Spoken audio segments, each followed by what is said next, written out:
Welcome to today's Explainer. If you've ever felt completely drained at the end of the day, not even from the actual work you did, but just from the sheer act of being at work, you are absolutely going to want to hear this. Today, we're diving into a full book summary and review of Robert Kegan and Lisa Lahey's absolutely groundbreaking book, In Everyone Culture. We're going to explore how baking personal development into the actual DNA of a company can literally revolutionize the way we work. Let's get right into it. Here is our roadmap for today. We'll start with the protection mode problem. Introduce the DDO solution, map out the edge, home, and groove, look at some actual practices in action, and wrap it all up with the Better Me, Better Us payoff.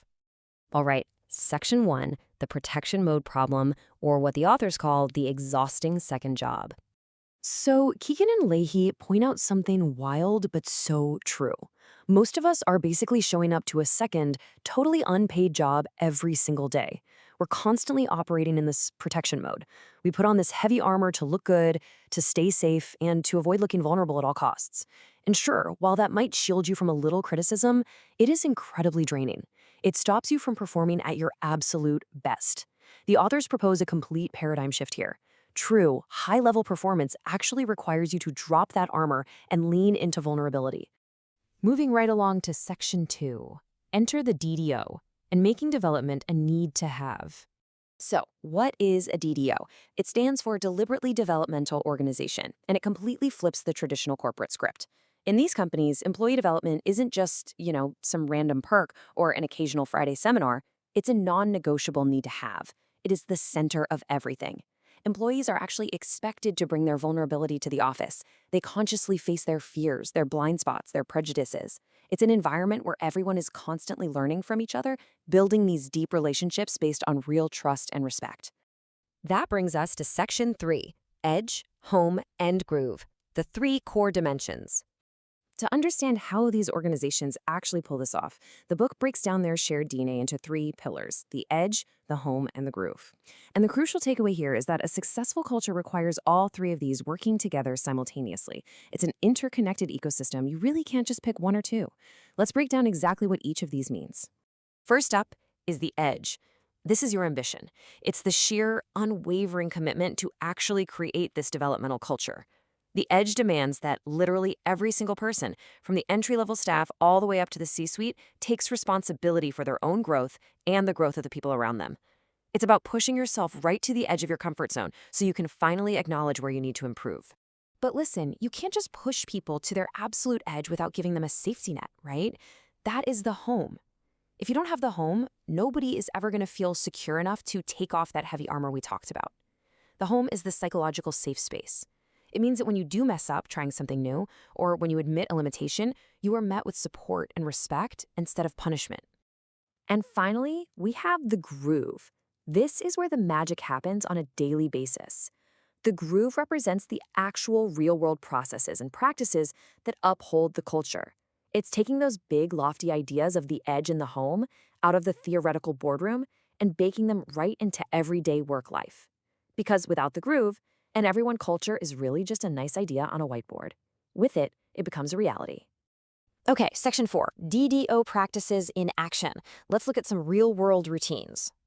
Let's actually transition from the theory and look at a brilliant routine the book highlights from a real-world DDO. They call it the Follow Leader Organization. It is essentially a highly methodical succession plan. You've got a captain who runs the initiative. They're supported by a coach who is actually the last person to hold that exact role. Meanwhile, the right hand is actively preparing to take over, with a left hand right behind them next in line. By using this setup, a company is literally never blindsided by staff changes. Plus, people stay super motivated because they can clearly see their next opportunity for growth. Now, ask yourself this. Is your team kind of operating on autopilot right now? Do you just log on, do the work, and log off without ever really connecting with the people you work with? If your meetings feel completely robotic, the authors suggest implementing some quick routines to snap everyone back into mindfulness. Two major practices really stand out for fighting that zombie autopilot mode. The first is just checking in. It's so simple. At the beginning of a meeting, everyone briefly shares their current emotional state, or maybe some personal news. It brings your internal state to the surface and instantly cuts through that disconnection. The second practice is the weekly situational workshop, which is profound. Once a week, a group of 5 people, plus a mentor, meets for an hour. But get this, they aren't just trying to solve a problem.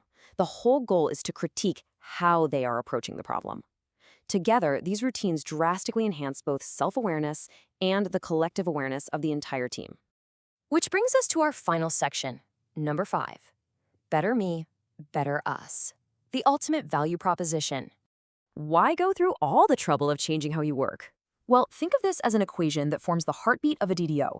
Better me plus better you equals better us. Better me is your personal commitment to constant improvement, facing your limitations head-on. Better you is where the team comes in.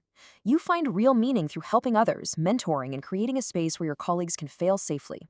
Combine those two, you get better us. When everyone is practicing this together, the compounding result is an unstoppable payoff that benefits the company, the community, and literally the world. So I'm going to leave you with one vital question to chew on. Is your culture your strategy or just your status quo? As Kegan and Lahey make so clear, developing everyone is the real key to success. It's about making your culture your actual business strategy. Take a hard look at your workplace today. Is it finally time to drop the armor and change your way of being at work? Thank you so much for joining me for this explainer. I really hope this inspired you to cultivate some development in your own day-to-day. Keep learning, keep growing, and I'll catch you next time.